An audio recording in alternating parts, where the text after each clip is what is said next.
Hello, welcome.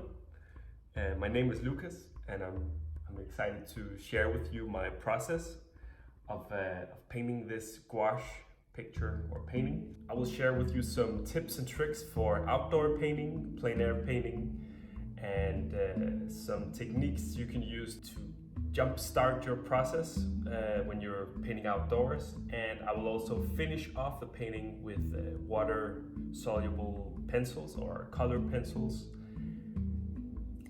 Yeah, let's jump to it. So the other day when I was heading out from my climbing gym, I noticed these huge industrial pipes sticking out of the ground, and I took some photos of them, tried to move around them to find the most harmonious composition. And then I went home and prepared some cotton paper, and I traced the photo onto the paper to prepare as much as possible so I could move out the following day and just head directly into painting. So this method or approach of tracing and copying from a photo, it's really beneficial when you're working on location, especially in wintertime in Copenhagen when it's freezing cold and you're like working against the weather, not necessarily because of rain, but more like your fingers are numbing out after an hour or something. So whatever trick you can do to quicken or jumpstart your painting process, I think it's valid. It's a valid approach. And this way of having the solid line work and the whole composition in place actually frees up the brain to only notice subtle color variations or the light, local colors and shadows, and you don't have to worry at all about where it should be, or are you messing up the main composition now, or is this part just going to be painted over later? When everything is like taken care of and decided beforehand, it's really relaxing actually to just paint on location and have no worries, just only look at the colors and the light. And I don't do this all the time. I also really enjoy painting directly from life without even sketching, but this is an approach of tracing your composition the day before or just before you start. I think you will like it. It's more fun, and it's not necessarily about making a painting. It's more about capturing the colors, and whatever you can do to make that easier for yourself and just have fun with it is, I think, is worth it.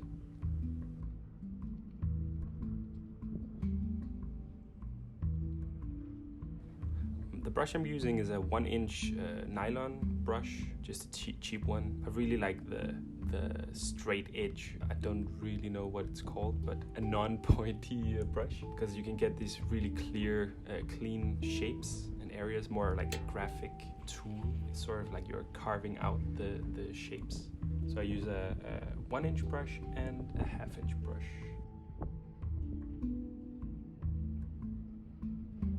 And then I have my water spray bottle. It's a handy. I have that in my right hand while I'm paint with my left hand, and then it becomes very intuitive when you practice it a little that you really feel quickly I need more water, then you just spray on top of everything with and it's very cool to only use the amount of water that you need, instead of having like a cup of water that you always have to clean and carry around with you. So we can also recommend having just a tiny spray bottle. I think actually this spray bottle was a mosquito spray bottle I found in Asia somewhere, and then I just of course cleaned it up and filled it with water. So it smells a little bit of mosquito spray, but it's fine.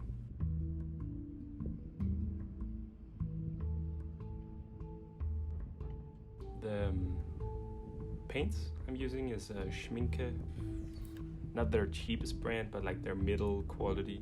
I think it's called Academy Schminke Gouache something. I started out using their finest like artist quality. I think it's Gouache, but to be honest, I don't really notice the difference when it's on location and you have to work fast, and most of the time there's a lot of paint left on the palette when I'm done, and it feels a little bit like a waste if you use the most expensive brand.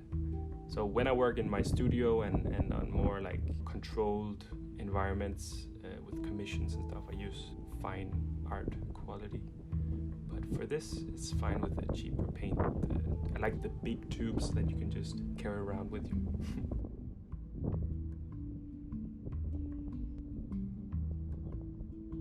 So as you see, I tend to spray a lot of water on the surface of the paper to get the initial watercolor qualities of the paint. Gouache is essentially just watercolor with a higher amount of pigments, which makes it more opaque and thicker. But I treat it as watercolor in the very first stages and the very first layers, and then I paint on top with more opaque layers and sort of carve into. So I get the randomness and the uncontrolled aspects of the water bleeding into the paper, but then I can tighten it up with a more opaque pigmented layer later. You can see I work all over the place. Whenever I have some orange on my brush, I look at the scene where could there be needed more orange, and then I just move there. I don't like to finish one corner and then move to another corner and finish that. I like to build up slowly. I always try to eliminate all the white from the paper as quick as possible. The pure whites makes it difficult for your eye to determine all the small color variations or subtle contrasts in light or value. So as soon as the whole paper is covered with at least one layer of color, then I go from looking primarily of the local color of all the elements to noticing the color relationships. Is it warm in relation to the water? Is it too orange in relation to the grass? Is the sky too pale or white compared to the shadows underneath the pipes, etc.? And I think this whole exercise of going outdoors and painting from life is a cool practice. First of all, you train your eye to notice light and the way light bounces on different materials and stuff. But I also just recently started realizing that I'm actually painting a portrait of the pipes or of the landscape or the tree or whatever you decide to paint. So it's more like it is a character by itself. It's not necessarily a landscape or a location, but you start to paint it as if it was a character. It's difficult to describe, but it's like all the scratches on the pipes and all the history behind. I'm not even sure what the purpose of these pipes are, but all the scratches on them tells this tale of usage throughout time, and I could imagine that it has something to do with ships coming into the dock and pulling out something from these pipes, some liquid, maybe water, maybe oil, maybe, I don't know. So there's a story here. There's like a history embedded in the scene, and it feels like when you sit here an hour or two and just stare at the pipes and the grass, it starts to feel like a character of its own. And yeah, it's whenever you shift your mind into not painting just a scene or a place, but try to think of it or treat it as it is alive and has this unique characteristic sense. I don't know how to describe it. Maybe it comes naturally when you do it enough, or maybe it's something that I don't know if it's normal to treat it this way, but yeah, try it out. Pick a place, pick a location. Either it's a new location for you or a place you feel at home, and then try to tap into this sense of you're maybe painting an old friend or you're capturing a new exciting character.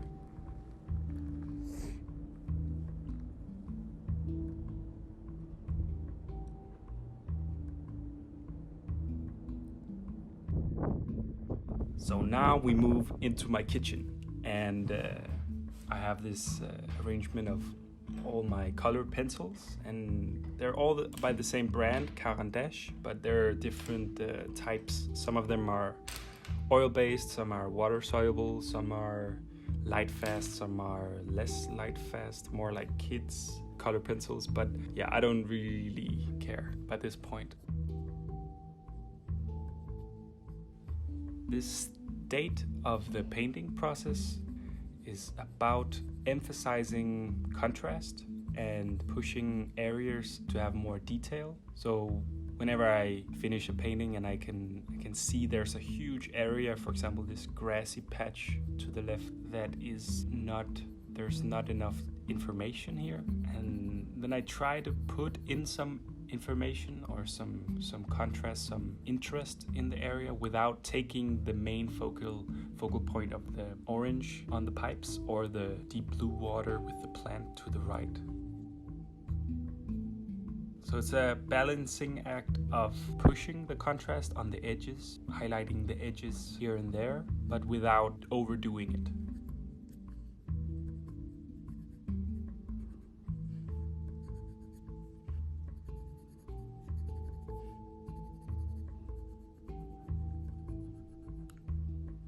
Lately I've been very inspired by another artist called Pixel and he makes these more geometric gouache paintings with a very high saturated, I'm not sure how to describe it, I think you should check it out. And this method of going over my painting with color pencils gives me a little bit of that feel. There was no pure purple in the scene when I was painting on location, but this is an opportunity for me to make it look as I want it to look and emphasize edges and corners and make gradients of complementary colors.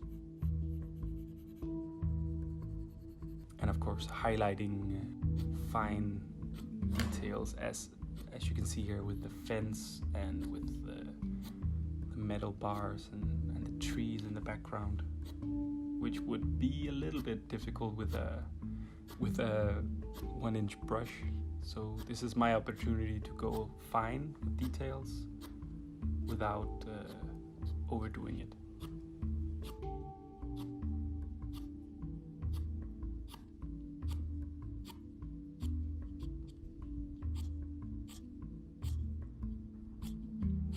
And it's actually just also a very therapeutic, cozy step in my process to just sit and draw on top of gouache on paper. It has this distinct sound and feel and texture, and it's relaxing and fun to just explore and push the colors here and there.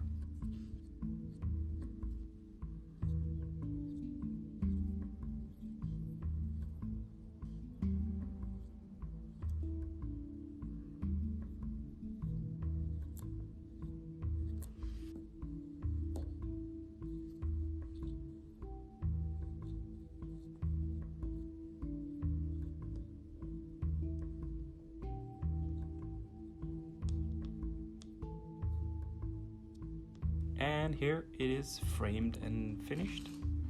You can also here see a scanned version, a close-up of the painting.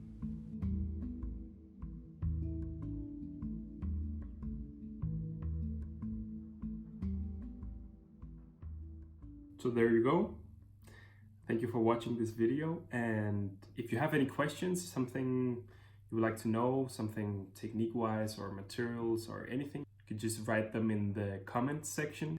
In the description there will be a link to my Patreon account and a link to my website, and I will also put a link to Pixel's work.